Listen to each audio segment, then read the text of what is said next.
Alhamdulillah, alhamdulillahilladzi qasama rizqa ibadihi wa huwa khairur raziqin.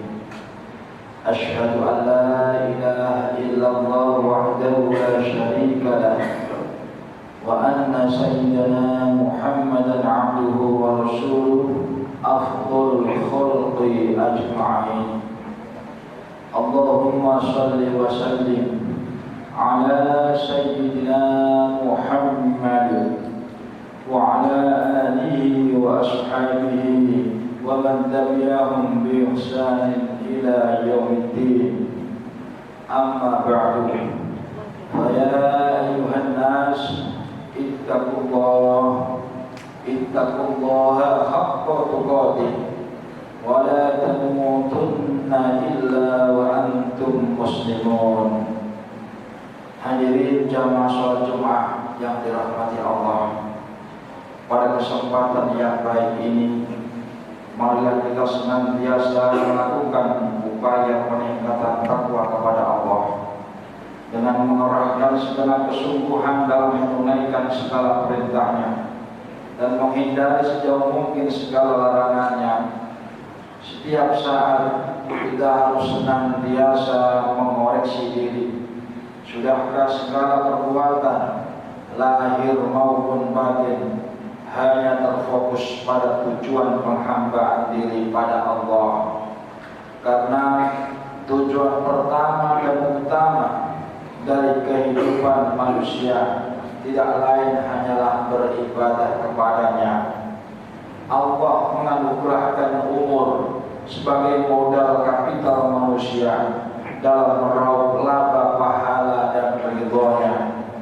Sudah selayaknya lah tak sedetik pun waktu kita lalui kecuali dengan aktivitas ibadah. Jika tidak, kerugianlah yang akan menimpa kita. Modal terkuras habis tanpa ada laba pahala yang setara dengan modal yang kita miliki.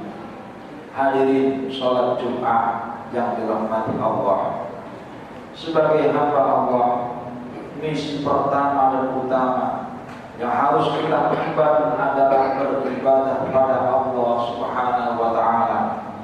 Namun ibadah dalam pengertian ini bukanlah semata dengan melakukan sholat, puasa, zikir, wirid, munajat, membaca Quran dan ibadah-ibadah lain bernuansa ritual semata.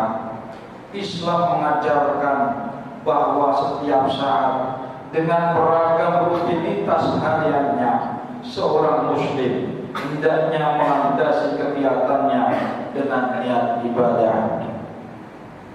Bekerja keras merupakan satu di antara ajaran Islam. Rasulullah SAW meneladankan hal ini. Sejarah memotret bagaimana beliau beberapa waktu sebelum menerima mandat kenabian menjalani profesi sebagai seorang pedagang, memutar roda perdagangan seorang janda kaya yang kelak menjadi pendamping hidup setia beliau, Khadijah radhiyallahu anha. Padahal beliau adalah penghulu para nabi, pemimpin para rasul, makhluk terbaik di hadapan Allah Subhanahu wa ta'ala. Keteladanan semacam ini juga dicontohkan oleh para nabi.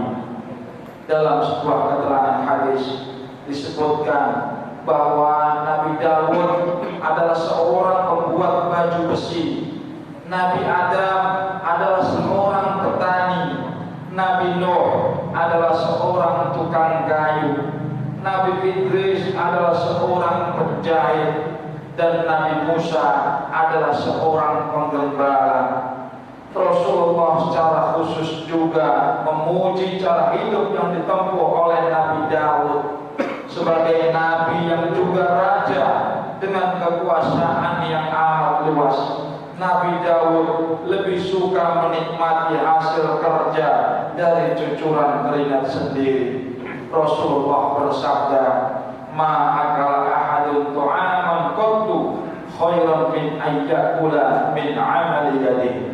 Wa inna nabiyyallahi Daud alaihissalam kana yaqulu min amali yadihi, rawahul Bukhari.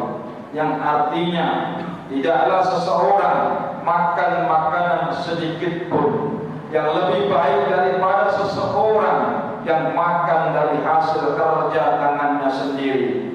Dan sesungguhnya Nabi Allah Daud alaihissalam memakan dari hasil kerja tangannya sendiri. Mengapa dalam hadis tersebut Rasul secara khusus menyebutkan Nabi Daud sebagai percontohan?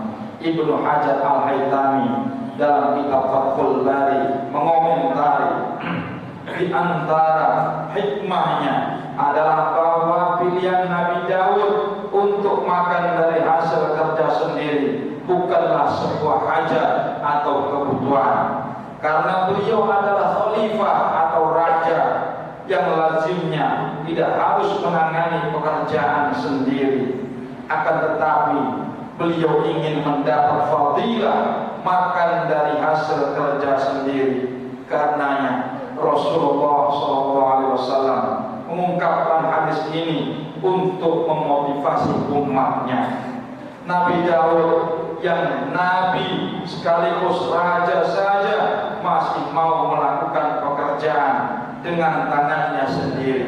Lantas kita manusia biasa yang juga bukan raja, layakkah kita enggan bekerja dengan tangan sendiri? Layakkah kita bermalas-malasan dan berpangku tangan saja? Jamaah Jumat yang dirahmati Allah, Rasulullah SAW bersabda, la ayyabdua ahadukum fayahtibu ala dhahri fayatasaddaqu bihi wa yastaghni bihi minan nas khairun min ayyas'ala rajulan.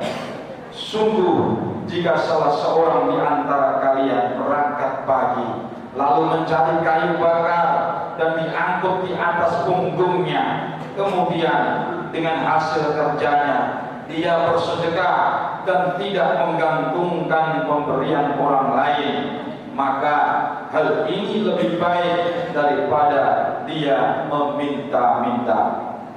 Dalam bagian lain diriwayatkan bahwa tatkala Rasul duduk bersama para sahabat, lewatlah seorang pemuda yang gagah dan kuat fisiknya, menekuni pekerjaannya.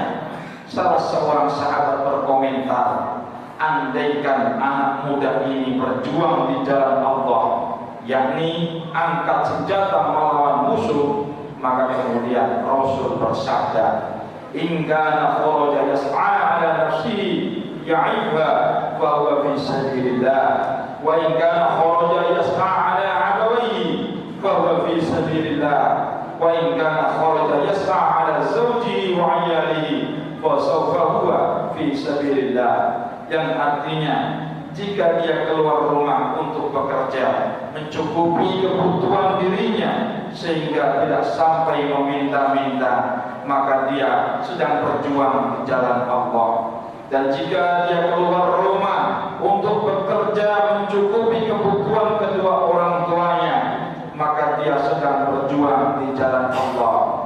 Dan jika dia keluar rumah bekerja mencukupi kebutuhan istri dan keluarganya, maka dia sedang berjuang di jalan Allah. Demikianlah Islam menganjurkan umatnya untuk bekerja keras. Jika diniati dengan benar, maka pahalanya akan setara dengan jihad fi sabilillah.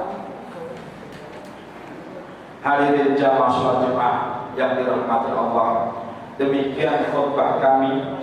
Semoga kerja keras yang kita lakukan betul-betul dilandasi niat dan motivasi yang benar, dan semoga pula hasil yang kita capai benar-benar barokah untuk kita di dunia sampai di akhirat nanti.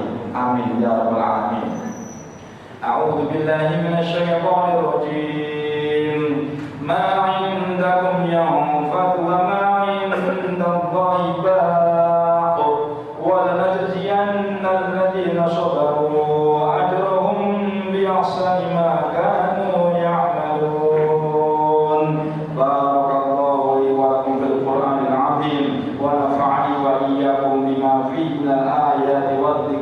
hakim wa qur rabbi ighfir warham wa anta khairur rahimin.